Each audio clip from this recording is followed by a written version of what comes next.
Hello everyone, Dan Gnadt, the PS2 Guy, and welcome back to my channel. Remember to stick around towards the end for the shoutouts.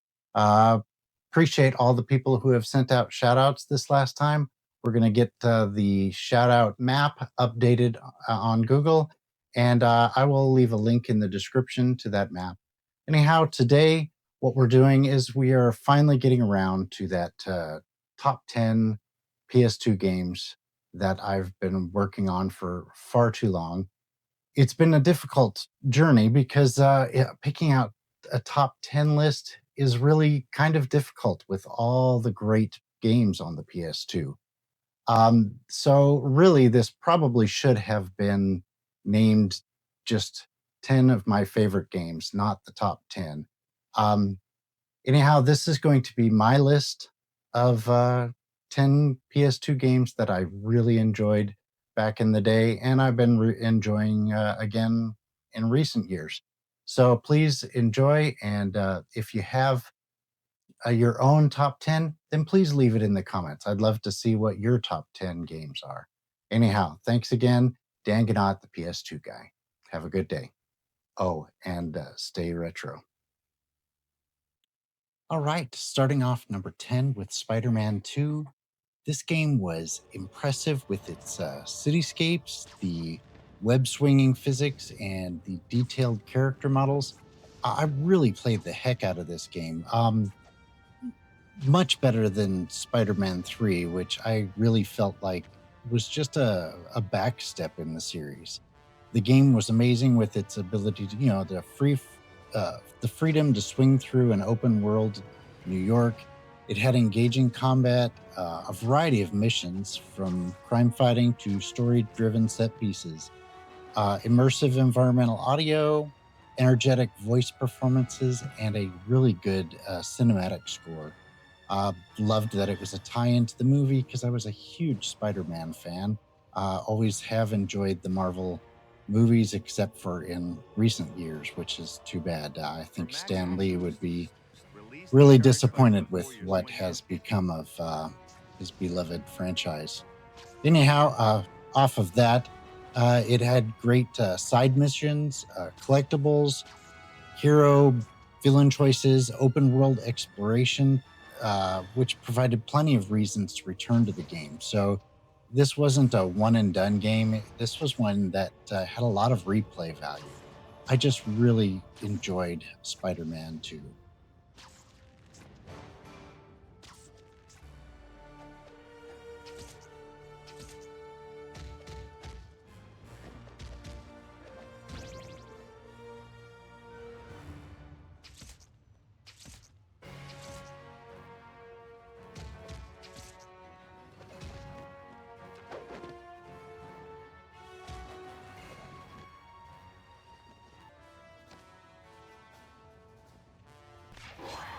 Rolling in at number 9, I chose Devil May Cry 3.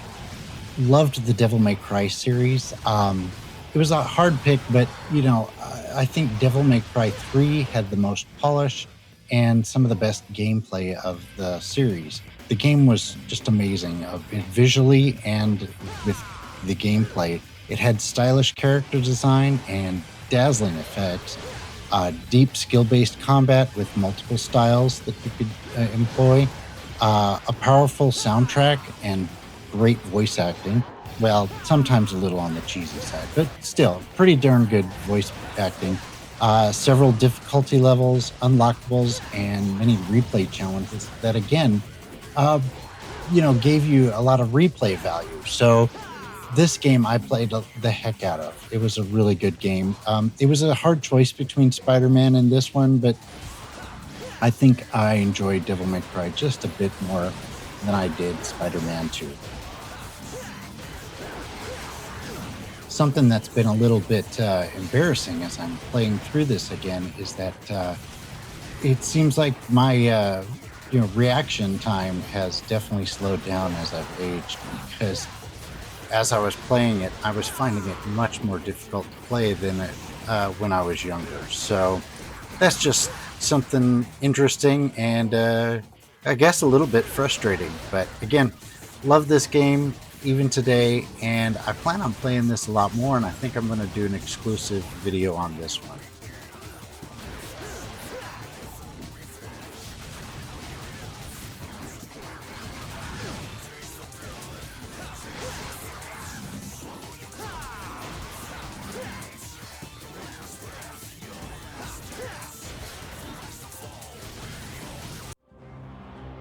All right, rolling in at number 8 is Jak 3. Um, as you all know, I loved the Jak and Daxter series. Did a video on the first Jak and Daxter, and I will get around to these other two. Um, I have nothing but good things to say about the Jak and Daxter series. One of the best and the most memorable action platformer games that are out there.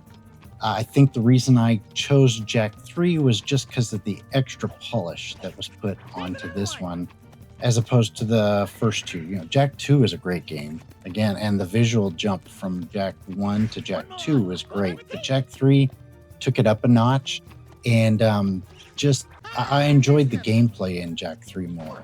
I know some people think Jak 2 is their favorite, but, you know, let me know your thoughts. I personally preferred Jak 3. It had vibrant, detailed, open world visuals and smooth animation, just like the other two. A seamless mix of platforming, driving, and shooting. And I think the driving and shooting parts were one of the things that made me choose this over the previous Jak and Daxter games. An energetic soundtrack and strong voice acting. It had numerous collectibles and side missions that added to the replay value of the game. So, yeah, my pick for number 8 is Jak 3.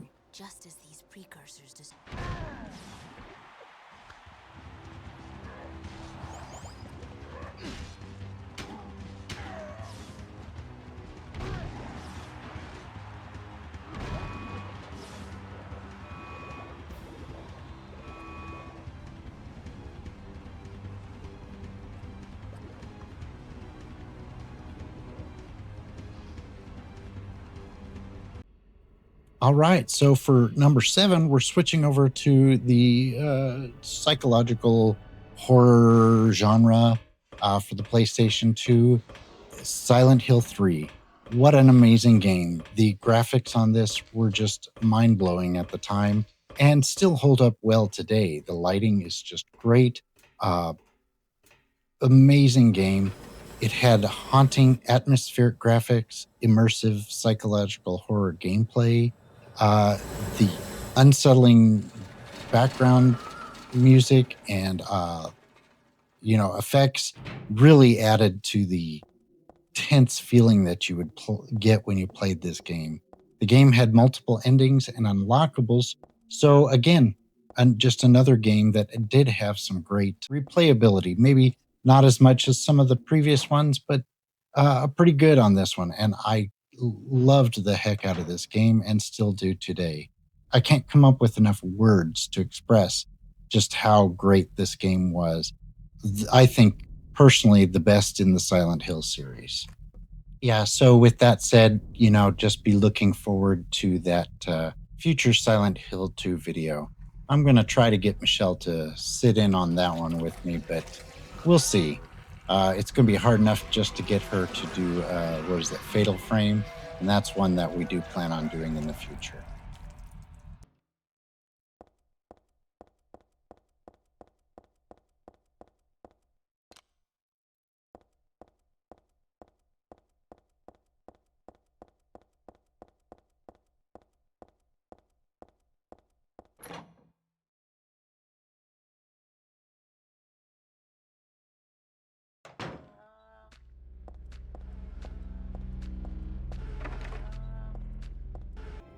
Okay, my choice for number 6 is Ratchet and Clank Up Your Arsenal. Absolutely loved the Ratchet and Clank series. As much as I really enjoyed and loved the Jak series of platformers, I thought Ratchet and Clank was pretty much the pinnacle of PlayStation 2 platformers. Now, some people may say that it's the Sly Cooper games, and they were great games, but I really loved Ratchet and Clank. I loved the bright, imaginative visuals and fluid worlds that the games had, the addictive platforming, and the creative arsenal of weapons that you would get. It was just a great game. Humorous dialogue, unique sound design. There were tons of upgrades. That was the fun part. Was really playing through to get those upgrades for your weapons. This Ratchet and Clank Up Your Arsenal also had multiplayer and lots of collectibles that made this game yet again another game that was just had some great replay value. I don't know how many hours I spent on this particular game, Ratchet and Clank Up Your Arsenal, but I know I put in quite a bit of time. And again, it's a bit embarrassing, but as I'm getting older, it's a little harder than I remember it. But still, a great game. And one, if you have never played it, you should check it out. We got a volunteer. Here, Sarge, take this. We'll cover you from back there. Try using the nitro launcher against that vehicle.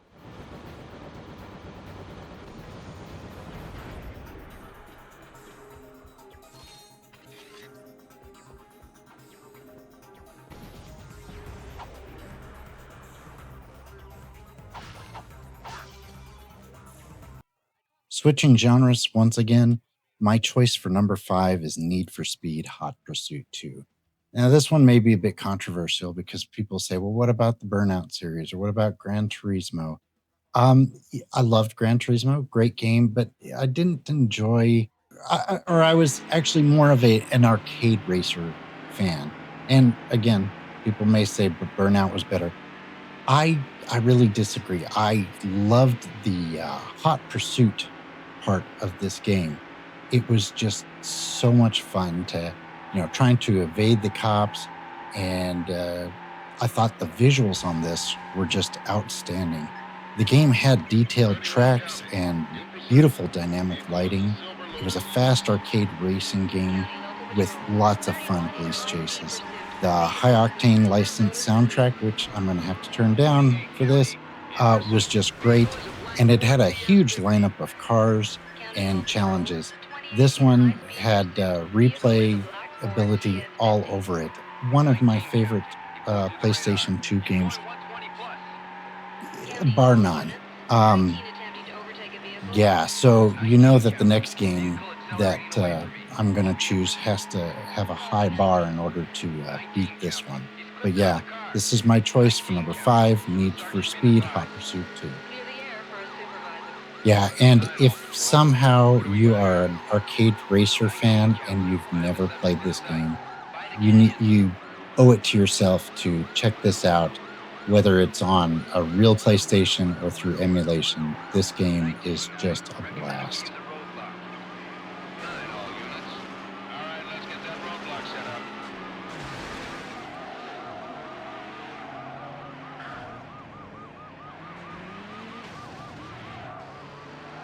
All right, coming in at number four, and this is where things are getting really hard to pick my favorite games.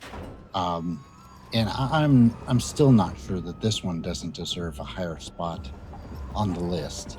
I went back and forth between this one and the next one, um, just because of how amazing and solid the presentation is in this game, the visuals, the gameplay. This is a true classic and really a work of art when it comes to video games. Metal Gear Solid 3 Snake Eater was just an outstanding game and one I spent hours and hours playing. It had amazing, rich jungle environments with a cinematic flair to the game that made you feel like you were really just in the game. It felt like you were playing an action movie or a stealth slash action movie. The stealth action gameplay and survival systems were just outstanding. It had memorable music score. Uh, Let me step back one moment. The Metal Gear Solid 2 deserves honorable mention here. I think it was an amazing game. If they hadn't had you switch characters partway through the game and far too early in the game, it would be higher, or actually would be on my list. I just was disappointed with that character, Raiden. I didn't like him, didn't like playing him. I wish it could have just stayed with Snake.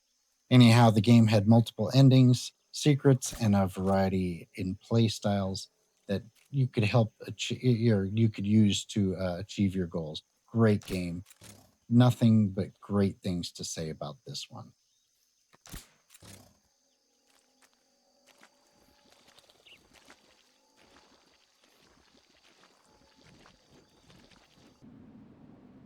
Okay, my choice for number 3, Shadow of the Colossus. I chose this one as number 3 for a few reasons. One was just for the presentation. Two, the epic scale of this game, and just how unique this game was. Um, and again, the visuals and the amazing draw distance. When you look at the scenes here, it's just this felt so big compared to other games. Shadow of the Colossus was epic, minimalistic art, or had minimalistic art direction, and just beautiful vistas in the game. The unique boss battles were fun, focused on exploration and puzzle solving. Um, it had an emotional orchestral soundtrack. The time attack modes and hidden secrets that were in this game were always fun to discover and gave it a bit of replayability. Maybe not so much as some of the other games here, but um, Shadow of the Colossus was just so unique, so visually stunning. Um, and again, I think I might have to give a bit of a shout out to Eco on this one, because that was the spiritual successor to this one, or actually it came before this, so this might have been the what followed Eco. But the visual styles in both those games were just quite stunning, and pushing the PlayStation 2 to its limits. Yeah, there were some hiccups here and there uh, on in both games as far as frame rate and things.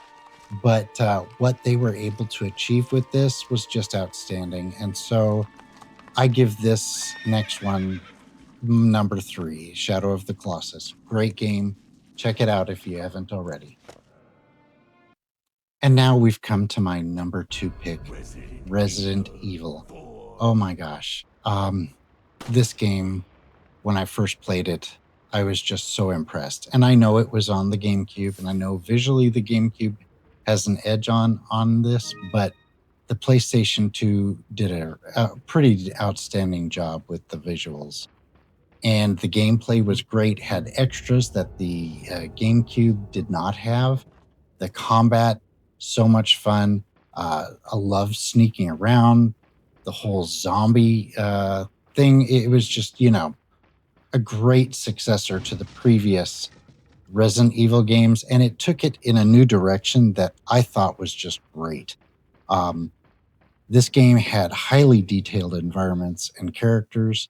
It was a genre defining horror action game that just really had amazing gameplay. The dynamic sound design and impactful voice acting in this was really well done. Everything was top notch in Resident Evil 4. This game was just oozing quality, and it makes a solid number 2 spot for me. It's close. I almost thought of putting this one in the number 1 spot, but as you all know, I do have a favorite game on the PlayStation 2, which is coming up next. But Resident Evil 4 makes a solid number 2 spot. Had unlockable weapons, costumes, and bonus content, which again gave this one some replay value. This is outstanding, and you really should check this out if you've never played it. I can't imagine that there's anyone who hasn't, but if you haven't, give it a shot.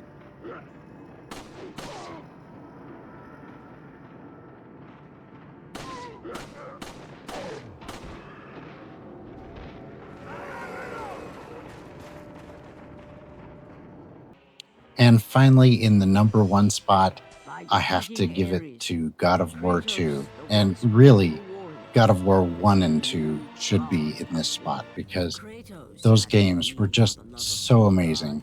I played these so much over and over again. I loved the visual presentation. I think it's by far one of the most beautiful games on the PlayStation 2. It had stunning visuals and epic set pieces. It was just a joy to see. It was eye candy for the PlayStation 2. It was brutal. It had satisfying cinematic combat that just was untouched by any other game. The powerful orchestral score added so much to this game. You could just, it was emotional. There were commanding performances by the voice actors. The game had multiple modes, unlockables, enduring challenge. It was an enduring challenge. This was one I came back to time and time again. Loved this game so much, and definitely a showpiece for what the PlayStation 2 was capable of. I don't know how that studio was able to pull off what they were able to do, but even today, I think the visuals in God of War 1 and especially in God of War 2 hold up today. The game is just amazing and my favorite game on the PlayStation 2. I did enjoy God of War 3 on the PlayStation 3, but for some reason, God of War 1 and 2 just hold a special place in my heart. So, you young people, if you haven't experienced this game and you want to check out a retro game that just has an impact and is a lot of fun to play, then you need to check out both God of War 1 and God of War 2. And the game looks spectacular on PCSX2. When you upscale this, it's so beautiful. Anyhow, enough of that. All right, and now I'm going to show the shout outs for this time around. Thank you everyone for giving your shout outs. I'm putting you on the shout out map on Google, and I will be leaving a link in the description below. Thank you everyone. Dan Gnadt, the PS2 guy. Stay retro.